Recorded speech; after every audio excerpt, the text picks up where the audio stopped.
ধন্যবাদ দেন। না দাদা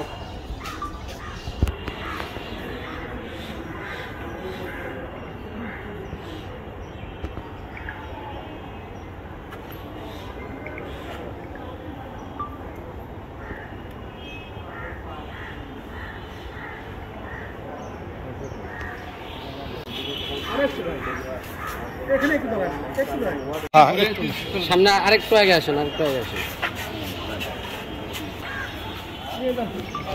কি কয় রে এখানে ব্যাগ দিল কে? কি এগুলো আমরা তেলিয়ে দেবার এখানে বুঝিস তো না।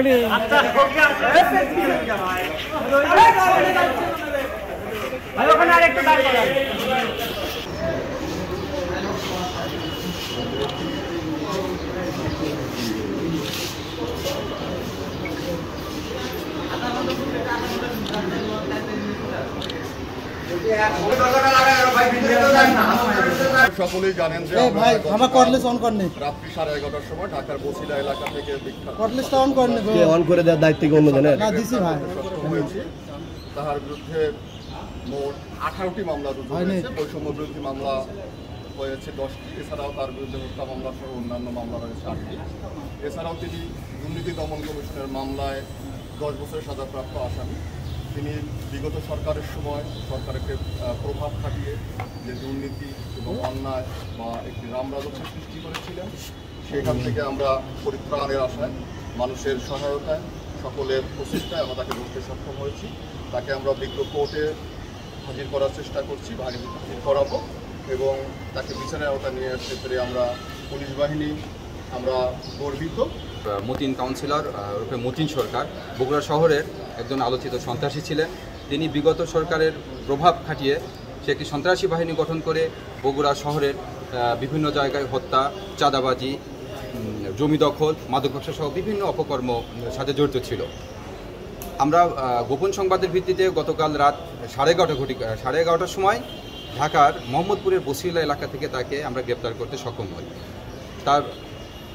তার বিরুদ্ধে প্রায় 18টি মামলা বিজ্ঞ আদালতে বিচারাধীন এবং তদন্তাধীন আছে।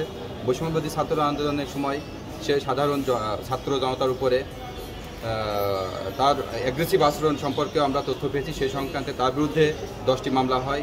তাছাড়া দুর্নীতি দমন কমিশনের দায়েরকৃত মামলায় তার 10 বছরের সাজা হয়। এসব কারণে সে দীর্ঘদিন পলাতক ছিল। পরবর্তীতে আমরা আমাদের বগুড়া জেলার মাননীয় পুলিশ সুপার জনাব জেনারেল মুসা মহোদয়ের দিক নির্দেশনায় তাকে আমরা ঢাকার বছিলা এলাকা থেকে গ্রেপ্তার করতে সক্ষম হয়েছি। আচ্ছা, এর আগেও কি আপনারা অভিযানে ব্যর্থ হয়েছিলেন কিনা এরকম খবর একটা কথা শুনতে পেয়েছি? হ্যাঁ, আমরা দীর্ঘদিন থেকে তাকে গ্রেপ্তারের চেষ্টা করছি। আমরা মাঝে বেশ কয়েকটি আমরা অভিযান পরিচালনা করেছি। প্রতিটি অভিযানে সফলতা পাওয়া যায় না, বাট আমাদের কাছে সুনির্দিষ্ট আমাদের তথ্য ছিল, যে তথ্য ভিত্তিতে, এবং আমরা তথ্য প্রযুক্তির সহায়তায় আমরা গতকালকে আমাদের মিশন আমরা সাকসেস করতে সক্ষম হয়েছি। আপনারা জানেন, সরি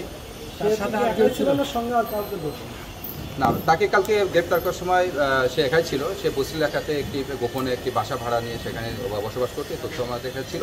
গিয়ে তাকে আমরা তার বাসার নিচ থেকে তাকে আমরা একাই